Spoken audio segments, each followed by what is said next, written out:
Alright ladies, here's the insight that I want you to carry with you from now on. A man can only be emotionally invested in one woman. So if a guy is giving you mixed signals, being inconsistent or acting unsure around you, most of the time it simply means that his mind is still fixated on someone else. And this could be a past connection, a fantasy that he created in his head, or another woman that he's currently talking to. But here's what's important. When a man's mind locks onto you, everything changes. His efforts become clear and steady. He attaches with focus, with intention, and with a kind of devotion that doesn't need to be chased. My name is Ismael Gomez, and I coach women like you to understand relationship dynamics and male behavior. And in this video, I'm going to show you what actually makes a man attached to only one woman, and why when those ingredients are present, he naturally chooses her above everyone else. Okay, so let's begin.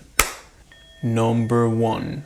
You regulate his nervous system, not his impulse system.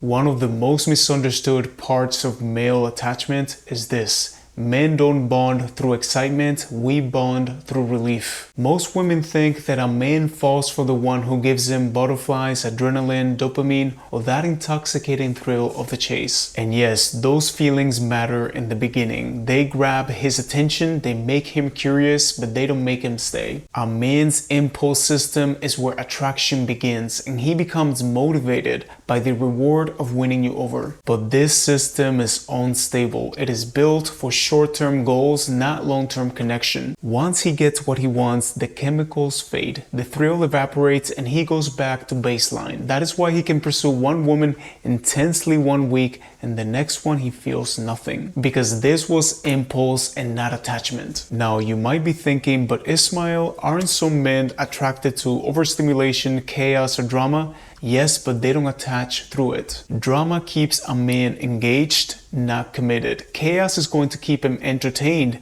but not invested. Attachment requires something very different. The woman that a man bonds with is the one who relaxes his nervous system, not the one who overstimulates it. Around you, his body's going to shift out of the fight or flight energy and into something much deeper. Parasympathetic calm. This is where oxytocin is released, and oxytocin is the hormone that makes his mind settle on one woman. Most men don't even realize this shift consciously, okay? They just notice that around certain women, the connection builds itself instead of needing to be forced. I always feel that with my partner, like she sees Ismael, not the guy on YouTube, not the coach, not the entrepreneur, just me. And she loves that version the most. And that's when a man begins to attach, when he feels safe enough to show you the part of him that he's never shared with anybody else.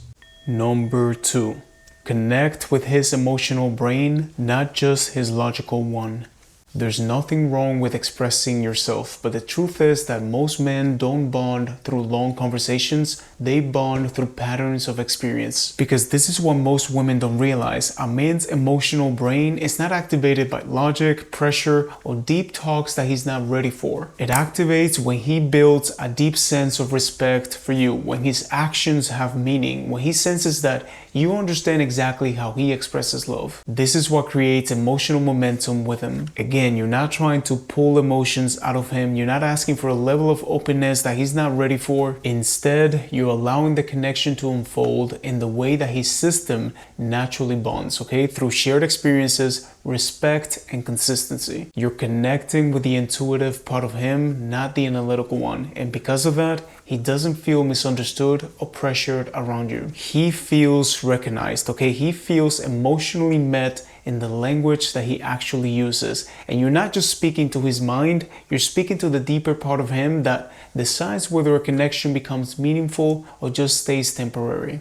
Number 3, you don't try to heal him, you inspire him to heal himself. When you step into a nurturing or fixing role, a man realizes that he doesn't have to do anything to keep you. You're already doing all the emotional heavy lifting. He doesn't have to mature. He doesn't have to regulate himself. He doesn't have to confront his flaws or patterns. And when things feel that easy, men don't attach, they become passive. Because attachment in men comes from effort, not convenience. When he feels that you're doing all the emotional work for him, there's nothing for him to rise to, okay? And men fall in love with the woman that they have to rise for, not the one who makes rising unnecessary. So the psychology is simple. If you carry the weight, he never builds the muscle. And without the muscle, he never builds the bond. That's why stepping into a fixer role doesn't just fail, it backfires because it trains him to stay exactly where he is. Number 4, you make his world feel bigger, not smaller.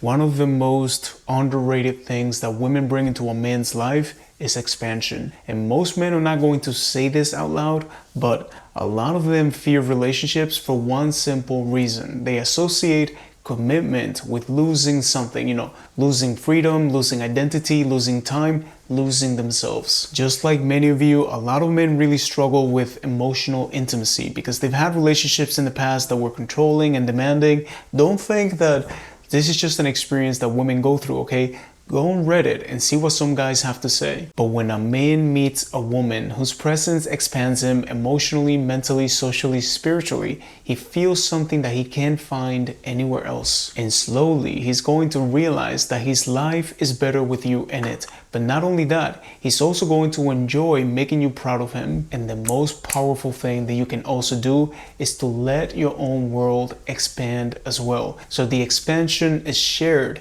and not sacrificed. And final, number 5, your boundaries don't punish, they protect. A lot of you ladies use boundaries the wrong way without even realizing it, okay? You set them when you're angry, disappointed, or scared, hoping that it's going to force a man to change. But boundaries created in emotional reaction don't build connection, they create resistance. And men can feel when a boundary is really just a form of punishment, and it pushes them away because it triggers their defenses instead of their respect. Healthy boundaries work differently. When a woman sets a boundary from a place of self-respect, not frustration, the energy shifts completely. You're not trying to control him, teach him a lesson, or scare him into behaving better, okay? You're simply protecting your peace, your values, and the emotional environment that you want to live in. When a boundary comes from grounded self-worth, a man is going to interpret it as truth, not threat. He doesn't feel punished, he feels informed. For example, I see a lot of your messages saying something like, so what do you want? Because I'm not here to waste my time. But the grounded version of that can sound more like, hey, I can sense that you're wanting something different and that's okay. It's better if we don't waste each other's time. Because a grounded boundary doesn't push him away. It shows him the version of you that he will be lucky to keep if he's certain of what he wants. Alright ladies, I hope you found this video insightful, and here are the 5 points that we discussed today. You regulate his nervous system, not his impulse system. You connect with his emotional brain, not just his logical one. You don't try to heal him, you inspire him to heal himself. Your boundaries don't punish, they protect. And you make his world feel bigger, not smaller, and you make sure that yours expands as well. Anyways, thank you for subscribing to my channel, and remember that for your relationships to change, you need to change, okay? Have a beautiful day.